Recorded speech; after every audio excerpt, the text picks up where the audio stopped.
Sanibonani, umqeqeshi wensizwa lo.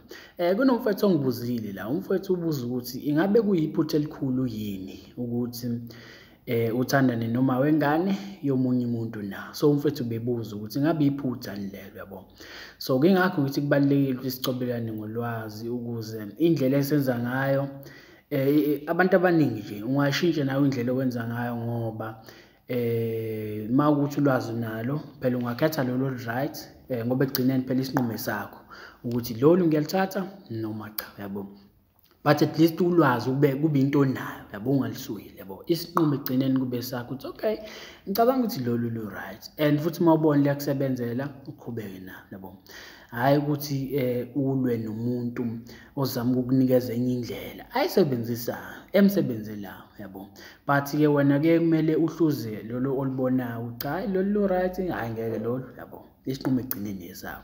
So ubuzile-ke umfowethu wathi, sawubona bhuti, ngisacela ukubuza ukuthi kuyiphutha elikhulu yini ukuthandana noma wengane yomunye umuntu na. So ubuza kanjalo mfowethu, yabo mfowethu, ngizokutshela mina akulona iphutha lelo ngoba yabona esikhathini samanje ithandane zenze njani, sifike sithandane kube mnandi, kukhishwane, kwenziwe yonke into bese kuyamithiswana, amitho yedwa, yabo. Bese mithi-ke ziqala inkinga. Isikhathi esiningi bayahlukana, so bahlukane, omunye usenengane sebehlukene, lo bamnandi before abusekho ngoba bavele benza izinto ngenye indlela. So ngeke uthi wena manje usuthola intombazane enengane, manje ingane akuyona yakho, ngeke uthandane naye, cha ngeke mfowethu, yabo. Alikho iphutha ekuthandaneni nomuntu onengane, yabo, ngoba mawuthi wena uzoqhubeka ufuna umuntu ongenangane uzofa indlala la ngaphandle, yabo. So-ke ibe stepfather awububaba uthola ukuthi ingane awunawe, yabo. So-ke but lo muntu unengane ayikho inkinga lapho, yabo.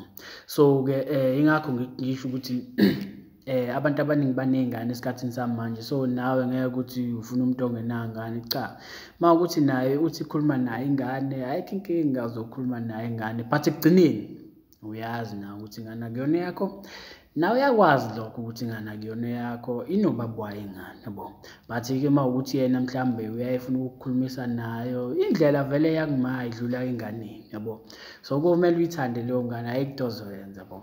So-ke mayethi ukhuluma nayo mhlambe efonini, vuma ukhuluma nayo. Nathi kwezinye indawo siyi-stepfather uthola ukuthi umdala ngane umuntu ukukhulumisa nengane yakho, uzokhuluma naye, ukhulume njengengane encane, yabo. Ayikho into ozoyenza mfowethu, but alikho iphutha mfowethu. Mawukuthi wena uzofuna umuntu ongenangane esikhathini samanje, uzofa indlala mfowethu ngoba amantombazane amaningi aney'ngane, yabo, aney'ngane. So ayikho into ozoyenza, akulona iphutha ukuthandana nomuntu onengane mfowethu, yabo. So-ke ngiyathemba ukuthi uyawuzwa lo mlayezo, but ekugcineni njengoba ngisho isinqumo esakho, mawukuthi wena ufuna umuntu onengane ekugcineni isinqumo esakho, but alikho iphutha lapho mfowethu. Ingane ayisho lutho lokho, yabo. Ayisho lutho ukuthi umuntu unengane akusho ukuthi sekumele manje ngabe sathandwa, yabo. Isinqumo esakho, but mina njengoba kutshela ukuthi alikho iphutha lapho, yabo.